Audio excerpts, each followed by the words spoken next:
Antes de adentrarnos en esta historia, quiero que cierres los ojos e imagines por un instante el final de una era.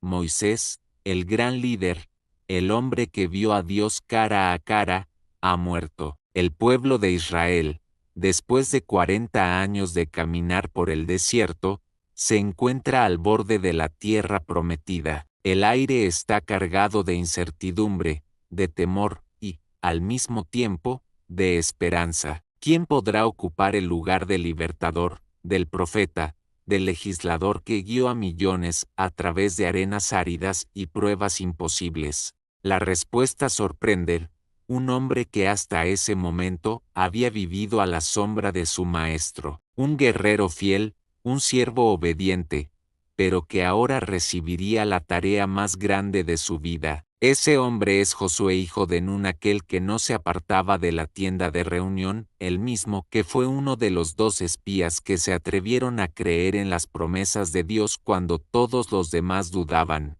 La historia de Josué no es solo la historia de un conquistador que llevó al pueblo a tomar posesión de Canaán, sino también un relato profundo de fe, de obediencia, y de lucha constante contra el miedo y la duda. En los próximos capítulos, recorreremos paso a paso su vida, su misión y sus batallas. Conoceremos no solo al líder militar, sino también al hombre que aprendió que la verdadera victoria no depende de la espada, sino de la fidelidad al Dios que cumple sus promesas. Abróchate el cinturón espiritual y mental, porque este viaje será una travesía que no solo narrará hechos históricos, sino que también nos hará reflexionar sobre nuestras propias batallas internas. Y al final, la pregunta que quedará en tu corazón será: ¿qué parte de Josué vive dentro de ti? Capítulo 1. La sombra del gigante. Josué nunca imaginó que el destino lo pondría frente a la tarea más grande que cualquier hombre podría asumir.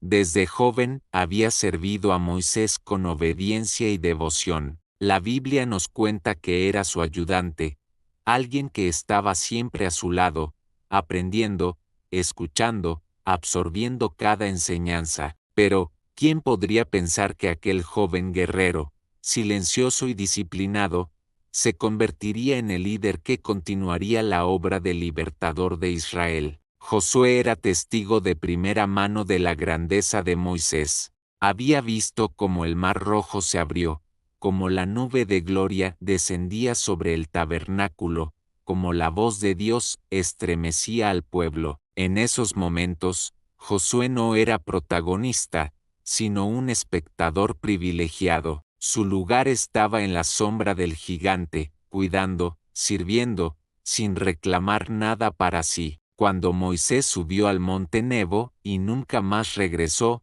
la nación entera quedó sumida en el luto. Había muerto el hombre que los había liberado de la esclavitud, el que intercedía por ellos, el que había visto a Dios en la zarza ardiente. En medio de esa conmoción, Dios habló directamente a Josué: mi siervo Moisés ha muerto. Ahora levántate y cruza este Jordán, tú y todo este pueblo, hacia la tierra que yo les doy. Imagina el peso de esas palabras cayendo sobre un solo hombre. No era una invitación, era un mandato, y no se trataba de una tarea sencilla.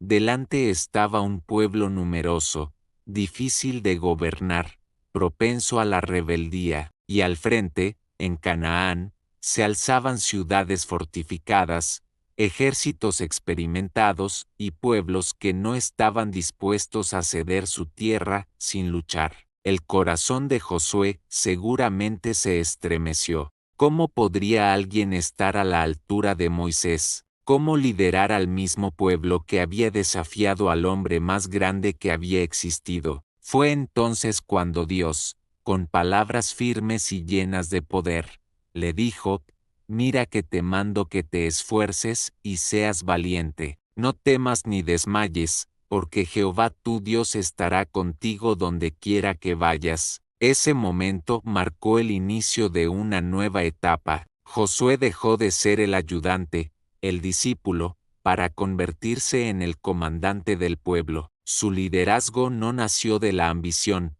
sino de la obediencia. No fue elegido por el pueblo, sino señalado directamente por Dios. Y esa es una diferencia radical. Su autoridad no se basaba en la fuerza de su personalidad, sino en la certeza de que el Dios de Abraham, Isaac y Jacob estaba a su lado. En este primer paso de su historia, descubrimos una lección poderosa.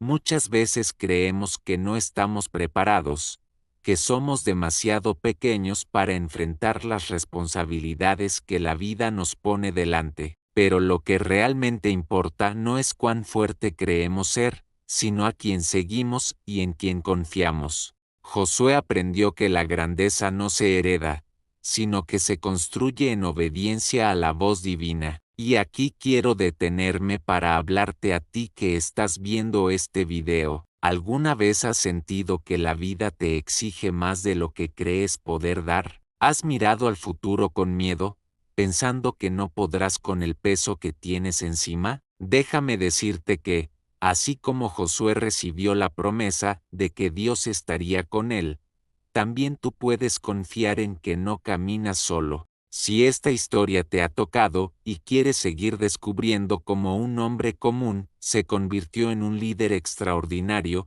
te invito a que te suscribas al canal, actives la campanita y compartas este video, porque lo que vamos a recorrer juntos no es solo historia, es un viaje de fe, de valentía y de transformación que puede inspirar tu propia vida. Capítulo 2. El pueblo a las puertas del Jordán. Tras recibir la orden de Dios, Josué se encontraba frente a la primera gran prueba de su liderazgo: guiar a todo Israel a cruzar el río Jordán. No era una travesía sencilla, era primavera, tiempo en que las aguas del Jordán se desbordaban, y el cauce se transformaba en una corriente impetuosa, imposible de cruzar con facilidad. Allí estaban cientos de miles de hombres, mujeres y niños, acompañados de su ganado, sus pertenencias y su esperanza. Todo lo que habían esperado durante 40 años se encontraba al otro lado,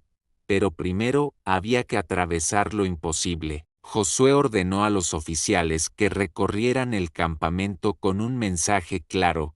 Debían prepararse, porque al tercer día cruzarían el Jordán para entrar en la tierra que Dios les había prometido. Era un anuncio cargado de tensión. Para muchos, la expectativa estaba acompañada de miedo.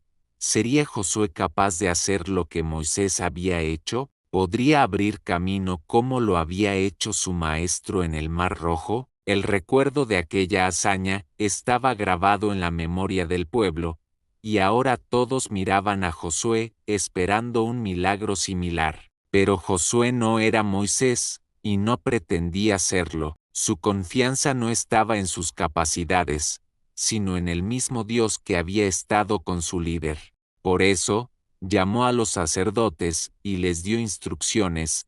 Llevarían el arca del pacto delante del pueblo, y al llegar al borde del Jordán, entrarían en sus aguas. El arca no era un simple objeto, representaba la presencia misma de Dios en medio de Israel. Era un acto de fe y obediencia. Mientras los pies de los sacerdotes tocaran el río, las aguas se abrirían. El día señalado, la multitud guardaba silencio expectante. Los sacerdotes, cargando el arca sobre sus hombros, avanzaron hacia las aguas embravecidas. Y entonces sucedió lo inesperado.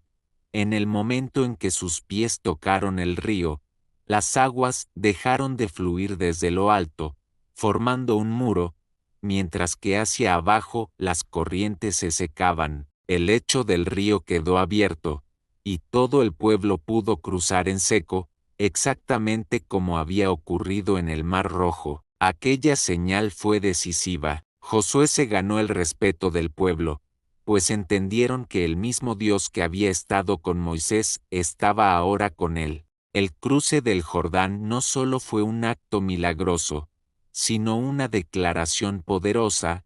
Las promesas de Dios estaban vivas, y el tiempo de la conquista había comenzado. Para que las generaciones futuras nunca olvidaran lo ocurrido, Josué ordenó a 12 hombres que recogieran 12 piedras del lecho del Jordán, y las erigieran como un monumento en Gilgal, recordatorio eterno de que Dios había abierto camino para su pueblo. Esas piedras hablarían a los hijos y a los nietos, recordándoles que el poder de Dios trasciende el tiempo y las circunstancias. La travesía por el Jordán nos revela algo esencial: el paso hacia una nueva etapa de la vida siempre implica fe. Cruzar ríos que parecen imposibles es parte de todo crecimiento. El Jordán de Josué es el reflejo de nuestros propios obstáculos, esos momentos en los que creemos que no hay salida y que la corriente nos arrastrará. Sin embargo,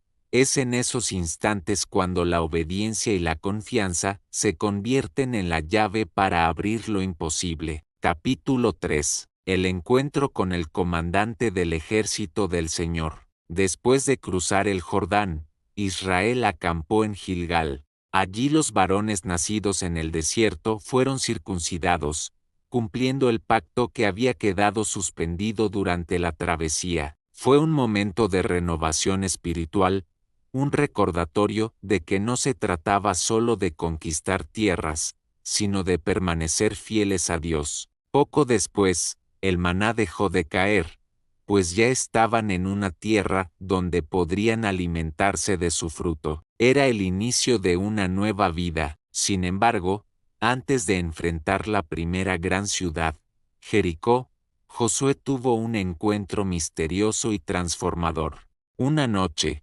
mientras observaba los muros imponentes de la ciudad, se le apareció un hombre con una espada desenvainada. Josué, con valentía, se acercó y le preguntó: ¿eres de los nuestros o de nuestros enemigos? La respuesta fue desconcertante: no, yo soy el comandante del ejército del Señor. Ante estas palabras, Josué cayó rostro en tierra, comprendiendo que no era él quien llevaría la batalla, sino Dios mismo quien comandaría el ejército celestial. Aquel encuentro le enseñó una lección vital: la conquista de Canaán no dependía de estrategias humanas, sino del respaldo divino. Josué no era el verdadero general, era un siervo al servicio del comandante supremo. Este episodio es crucial porque nos recuerda que muchas veces creemos que nuestras luchas dependen de nuestra fuerza,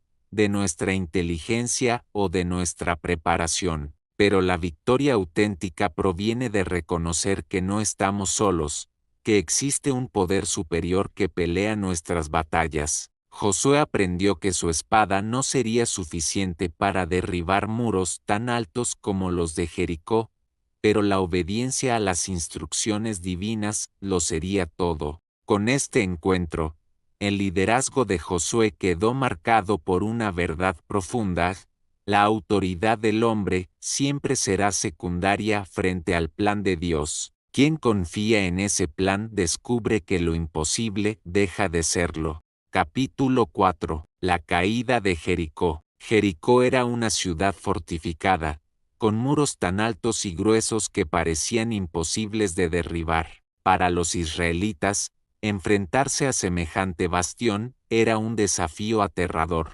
Sin embargo, Dios le dio a Josué una estrategia que parecía absurda desde el punto de vista humano: marchar alrededor de la ciudad una vez al día durante 6 días en silencio, con los sacerdotes llevando el arca y tocando las trompetas. Y al séptimo día, dar 7 vueltas y, al sonido final de las trompetas, gritar con todas sus fuerzas. El plan no era militar, era espiritual. No se trataba de catapultas, escaleras o asedios, sino de obediencia. Josué transmitió las instrucciones al pueblo, y aunque podían parecer extrañas, todos obedecieron. Durante 6 días, el silencio de las marchas se convirtió en una presión psicológica para los habitantes de Jericó, que observaban desde las murallas sin comprender qué ocurría. Llegó el séptimo día, y el pueblo rodeó la ciudad 7 veces. Al sonar las trompetas y al grito del pueblo,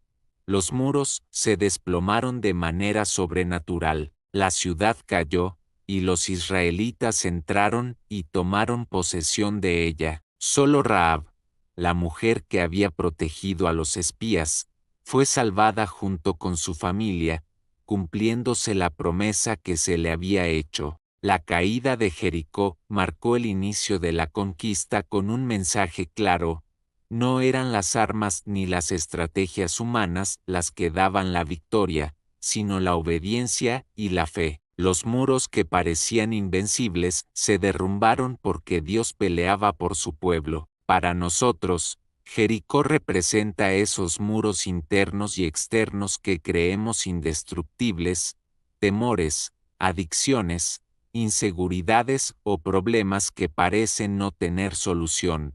Pero la enseñanza de Josué es que la perseverancia y la fe, aun cuando el plan de Dios no parezca lógico, pueden hacer caer cualquier muro. Capítulo 5. La derrota en Ai. Tras la victoria en Jericó, el pueblo estaba lleno de confianza. Su siguiente objetivo era la pequeña ciudad de Ai, que parecía insignificante en comparación. Josué envió espías, quienes regresaron diciendo que bastaría con un pequeño grupo de soldados para conquistarla. Confiado, Josué no llevó a todo el ejército, sino apenas a unos pocos miles de hombres. El resultado fue desastroso. Los israelitas fueron derrotados y perseguidos por los habitantes de Ai, cayendo 36 hombres. El pueblo quedó atónito, y Josué, desesperado, cayó en oración preguntando a Dios por qué habían sido vencidos. La respuesta fue clara y dura: alguien había desobedecido, tomando del botín de Jericó lo que Dios había prohibido. Ese hombre era Acán. Su codicia y su desobediencia habían traído derrota sobre toda la nación. Tras ser descubierto, Acán y su familia fueron castigados, y el pueblo comprendió que la santidad y la obediencia eran esenciales para la victoria. Solo después de purificarse pudieron volver a atacar Ai, esta vez con la estrategia que Dios les dio, logrando la victoria. La derrota en Ai enseñó a Josué y a Israel una lección crucial: no podían confiarse en su propia fuerza ni subestimar al enemigo. Cada batalla debía librarse bajo la guía y santidad de Dios. La obediencia parcial no era suficiente, y la desobediencia de uno podía afectar a todos. Este episodio nos recuerda que muchas veces caemos no por grandes enemigos, sino por pequeñas desobediencias que parecen insignificantes. La confianza excesiva y la falta de humildad pueden convertirse en nuestro mayor obstáculo. Josué aprendió que la victoria no se aseguraba por el tamaño del enemigo, sino por la fidelidad del pueblo a las instrucciones de Dios. Capítulo 6. El pacto renovado en Siquem. Después de las victorias iniciales y las lecciones aprendidas en Jericó y Ai, Josué comprendió que la conquista de Canaán no se trataba únicamente de batallas militares, sino de una guerra espiritual y moral. El pueblo debía ser recordado constantemente de que la verdadera fuerza de Israel estaba en su relación con Dios. Por esa razón, después de derrotar a Ai, Josué reunió a todo el pueblo en el monte Ebal y el monte Gerizim para renovar el pacto. Era un momento solemne. Allí, en medio de los montes, Josué construyó un altar al Señor, tal como Moisés lo había mandado en la ley. Se ofrecieron sacrificios, y luego Josué tomó la ley escrita por Moisés y la leyó en voz alta delante de toda la congregación, hombres, mujeres, niños y extranjeros. Fue un acto público que recordaba que la obediencia era el fundamento de la victoria y que la tierra prometida no sería conquistada por la espada, sino por la fidelidad al Dios de Israel. El monte Ebal y el monte Gerizim no eran solo lugares geográficos, sino símbolos espirituales. En uno se proclamaban las bendiciones de obedecer, y en el otro, las maldiciones de desobedecer. El eco de aquellas palabras debía retumbar en el corazón de cada israelita: prosperidad y vida si obedecían, derrota y ruina si se apartaban del camino de Dios. Este pacto renovado nos muestra un principio esencial: toda victoria que no esté sustentada en la obediencia es frágil y pasajera. Josué sabía que no bastaba con conquistar ciudades, sino que había que conquistar el corazón del pueblo para mantenerlos firmes en la fe. Las piedras del altar en Ebal eran más importantes que los muros caídos de Jericó, porque recordaban a Israel que su verdadera seguridad estaba en la alianza con Dios. Hoy, cuando miramos esta escena, podemos reflexionar en nuestras propias batallas. Muchas veces logramos avances materiales, laborales o personales, pero si no tenemos un fundamento espiritual y moral, todo se derrumba. Josué nos recuerda que el éxito sin fidelidad es solo una victoria aparente, mientras que la obediencia verdadera asegura bendición duradera. Capítulo 7. El engaño de Gabaón. La fama de Josué y del pueblo de Israel se extendía rápidamente por toda Canaán. Las naciones escuchaban con temor cómo habían caído Jericó y Ai, y comprendían que un poder más grande que lo humano estaba detrás de aquellos conquistadores. Mientras muchas ciudades se preparaban para la guerra, los gabaonitas decidieron usar una estrategia distinta: el engaño. Ellos sabían que no podrían resistir un ataque directo, así que planearon un ardid. Se vistieron con ropas viejas y remendadas, calzaron sandalias gastadas y llevaron pan seco y mohoso. Llegaron al campamento de Josué fingiendo ser embajadores de una tierra lejana y pidieron hacer un pacto de paz. Mostraban sus provisiones desgastadas como prueba de un largo viaje. Josué y los líderes de Israel observaron sus ropas, escucharon sus palabras, y, sin consultar al Señor, hicieron un pacto con ellos y juraron no destruirlos. Poco después descubrieron la verdad: los gabaonitas eran vecinos cercanos que habían actuado con astucia para salvar sus vidas. El pueblo murmuró contra los príncipes por haber sido engañados, pero el juramento debía cumplirse, porque había sido hecho en el nombre de Dios. Aunque lograron su cometido, los gabaonitas no quedaron libres de consecuencias.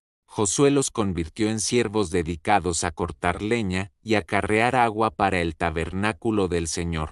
Así, se integraron a Israel, pero siempre como recordatorio de lo que ocurre cuando se toman decisiones sin buscar la dirección divina. Este episodio revela una verdad poderosa: no siempre las mayores derrotas provienen de ejércitos fuertes, sino de decisiones apresuradas. La trampa de Gabaón no fue una derrota militar, sino un error espiritual. Josué aprendió que incluso el líder más valiente necesita depender constantemente de la guía de Dios. En nuestra vida, muchas veces enfrentamos situaciones que parecen pequeñas o inofensivas, y confiamos en nuestra lógica en lugar de buscar la dirección divina. El engaño de Gabaón nos recuerda que la prudencia humana, sin oración, puede convertirse en una puerta abierta al error.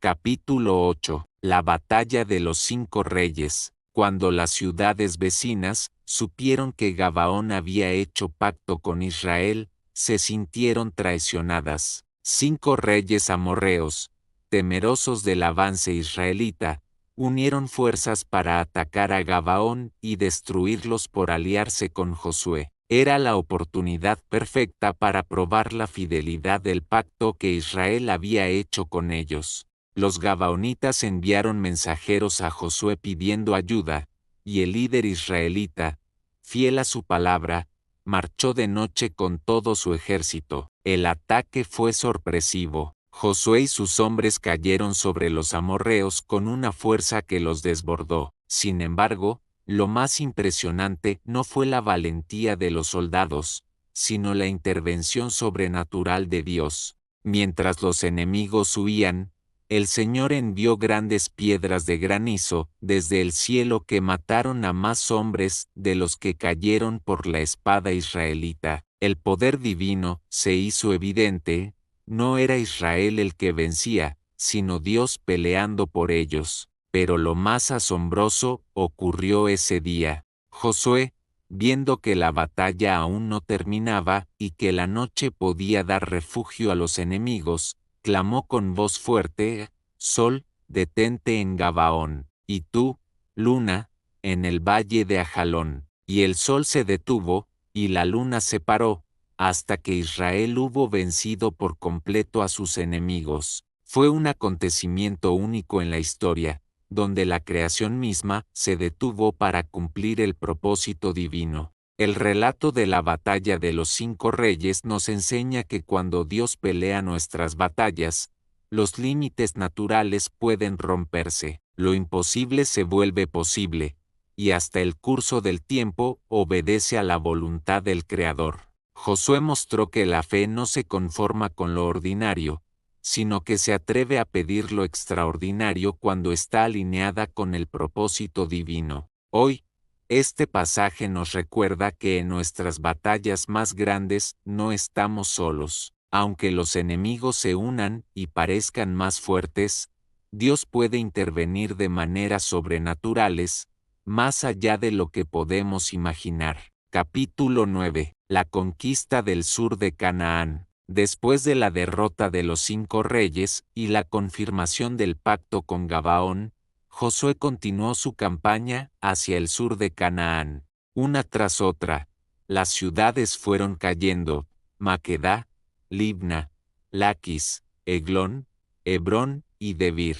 Cada victoria reafirmaba que el Señor peleaba por Israel. El relato bíblico nos muestra que estas conquistas no fueron simples guerras, sino el cumplimiento de un juicio divino sobre pueblos que durante siglos habían practicado idolatría, violencia y sacrificios humanos. Dios había esperado pacientemente, pero ahora había llegado el tiempo de ejecutar su justicia y entregar la tierra a Israel, cumpliendo la promesa hecha a Abraham. Josué ejecutó con firmeza cada mandato. No era un conquistador que buscaba gloria personal, sino un siervo obediente que entendía que cada batalla formaba parte de un plan divino. La conquista del sur consolidó el dominio israelita y envió un mensaje claro: ninguna ciudad, por fortificada que estuviera, podría resistir cuando el Señor había determinado su caída. Este bloque de conquistas nos invita a reflexionar en cómo los logros más grandes no se alcanzan de un solo golpe,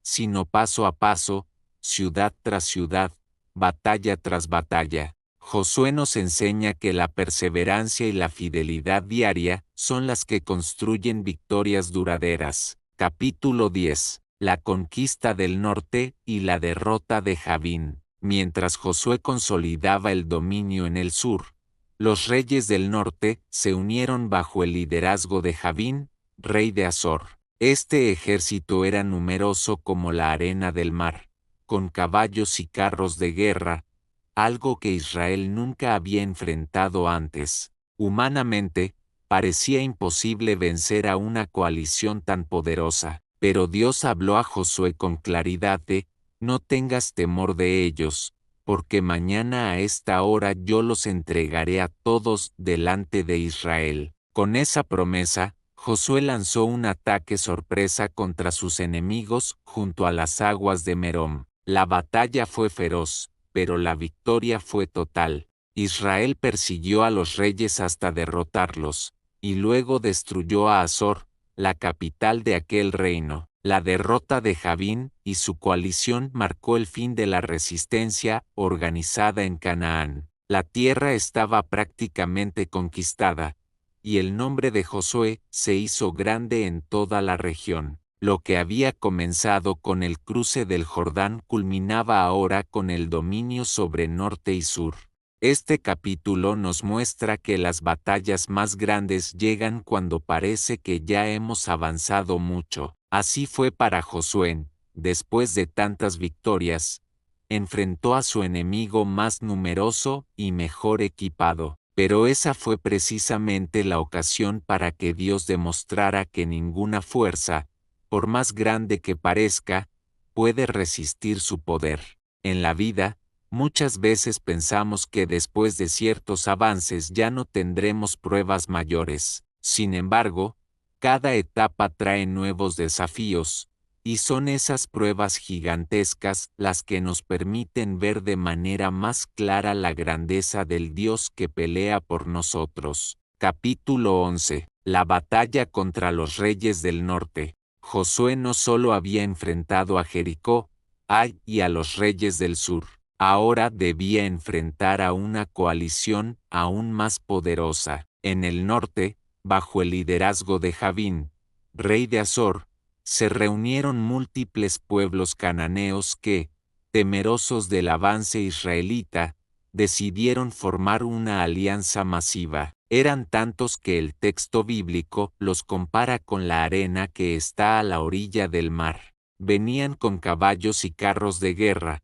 un tipo de armamento que Israel nunca había tenido, lo cual generaba una desigualdad abrumadora. Dios, sin embargo, le dio a Josué un mandato firme: no tengas temor de ellos, porque mañana a esta hora yo los entregaré muertos delante de Israel. La instrucción añadía algo muy particular: debía inutilizar sus caballos y quemar sus carros, como símbolo de que la victoria de Israel no dependía de la tecnología bélica, sino de la fidelidad de Dios. Josué sorprendió a sus enemigos con un ataque repentino en las aguas de Merom. La confusión reinó en las filas enemigas y la coalición fue derrotada. Josué destruyó a los reyes, tomó la ciudad de Azor, la más influyente de todas, y la quemó hasta los cimientos. Con esta victoria, el dominio del norte quedó asegurado y el temor del nombre de Josué se extendió por toda la región.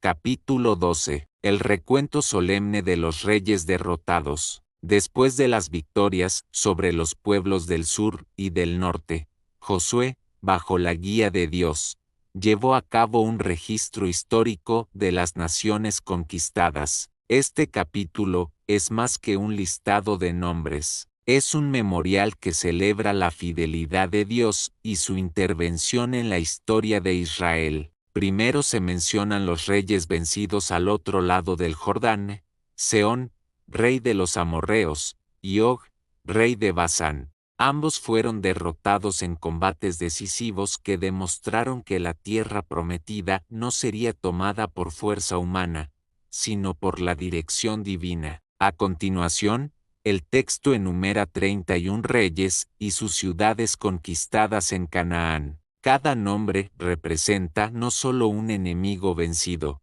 sino también un acto de justicia divina. Josué y los israelitas no actuaron por ambición personal, sino cumpliendo el mandato de Dios: limpiar la tierra de pueblos que practicaban idolatría, sacrificios humanos y otras prácticas contrarias a la ley divina. Este recuento sirvió como lección para Israel.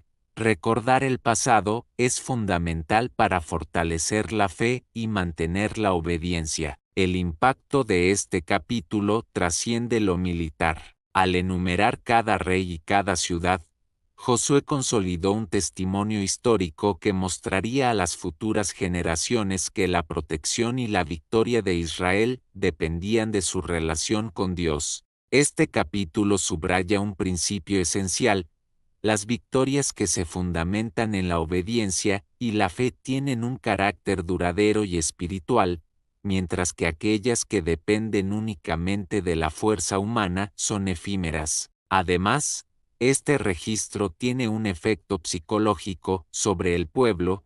La enumeración constante de nombres y ciudades conquistadas fortalece la identidad nacional y la conciencia de que están cumpliendo una misión sagrada. Cada ciudad caída era una confirmación de que Dios honra a quienes lo siguen fielmente. Este capítulo, aunque de forma descriptiva, es clave para entender la narrativa de Josué. La historia del pueblo no es solo geográfica o militar, sino espiritual y moral. Capítulo 13. Las tierras aún por conquistar. Aunque Josué había logrado conquistas impresionantes, Dios le recordó que la tarea estaba incompleta.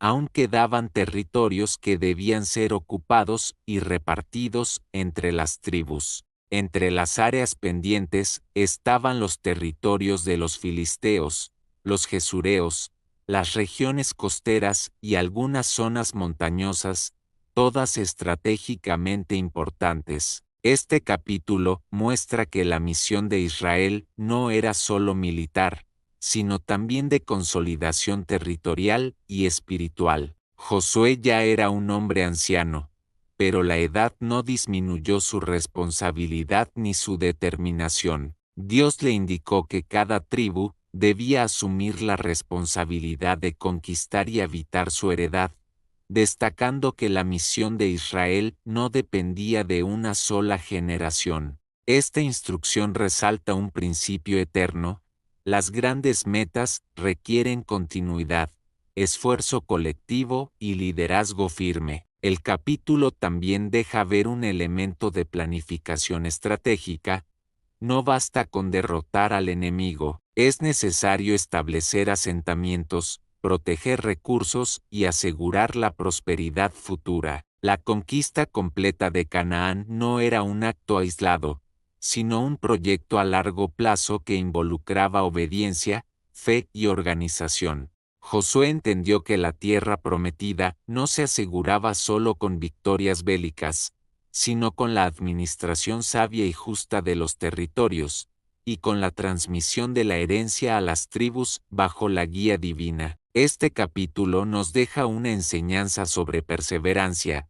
Aunque se hayan alcanzado logros significativos, siempre habrá tareas pendientes que requieren visión, paciencia y confianza en la guía superior. La conquista de Canaán no se mide únicamente por las batallas ganadas, sino por la capacidad de establecer un orden duradero, basado en la justicia y la fidelidad a Dios. Capítulo 14. Caleb reclama su herencia. Entre los relatos más inspiradores está la historia de Caleb, quien a sus 85 años solicitó a Josué la herencia prometida por Moisés décadas atrás. Lo notable es que Caleb no pedía tierras fáciles ni territorios fértiles.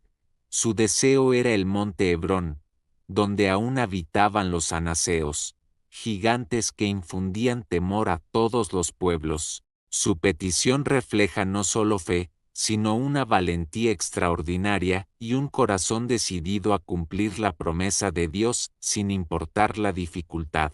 Josué bendijo a Caleb y le entregó Hebrón, cumpliendo la promesa hecha por Moisés. Este acto se convierte en un testimonio de la recompensa que trae la fe persistente y la obediencia firme. La narrativa destaca que la edad avanzada no limita la capacidad de conquistar nuevos desafíos si se mantiene la confianza en Dios. Caleb se convierte en ejemplo de perseverancia, demostrando que la promesa divina no tiene fecha de caducidad y que la valentía basada en la fe siempre es recompensada. Además, el capítulo resalta la importancia del liderazgo sabio. Josué no solo concede la tierra, sino que reconoce la fidelidad y la firmeza de carácter de Caleb. Esta historia enseña que la herencia espiritual y material se recibe con fe, paciencia y determinación, recordando a Israel y a todos los lectores que la recompensa llega a quienes confían y actúan con convicción. Capítulo 15. La herencia de la tribu de Judá. El capítulo final se centra en la asignación de tierras a la tribu de Judá, una de las porciones más extensas y estratégicas. La narrativa describe montañas, llanuras, ciudades y regiones desérticas, subrayando la importancia de cada territorio para la supervivencia y prosperidad del pueblo. La tribu debía ocupar, administrar y proteger esta herencia, consolidando la presencia israelita en la región. Dentro de este contexto, Caleb también entrega tierras a su hija Acsa, quien solicita manantiales de agua, mostrando la planificación y el cuidado por los recursos esenciales. Este detalle revela que la conquista no era solo militar, sino también práctica, asegurar agua,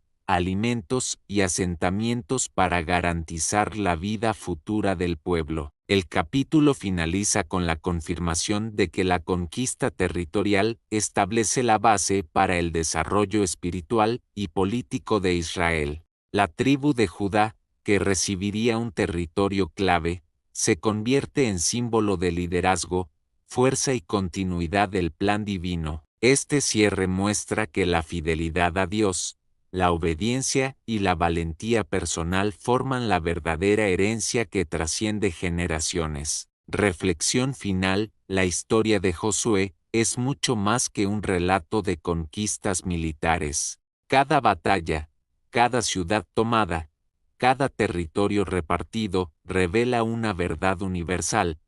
La grandeza y la victoria no se alcanzan únicamente con fuerza, inteligencia o estrategia, sino con fe, obediencia y perseverancia. Josué es un ejemplo de liderazgo que combina valor humano con dependencia absoluta de la guía divina. Desde su sucesión de Moisés hasta la consolidación de Canaán, su vida demuestra que los desafíos más grandes no se superan solo con coraje, sino con propósito, disciplina y visión. La conquista de Canaán no fue un proyecto instantáneo, fue un proceso que involucró generaciones, donde cada tribu tuvo que asumir responsabilidades, proteger territorios y cumplir promesas. Esto nos recuerda que los objetivos significativos en la vida rara vez se logran de manera inmediata. Requieren paciencia, constancia y la confianza de que nuestras acciones, aunque pequeñas,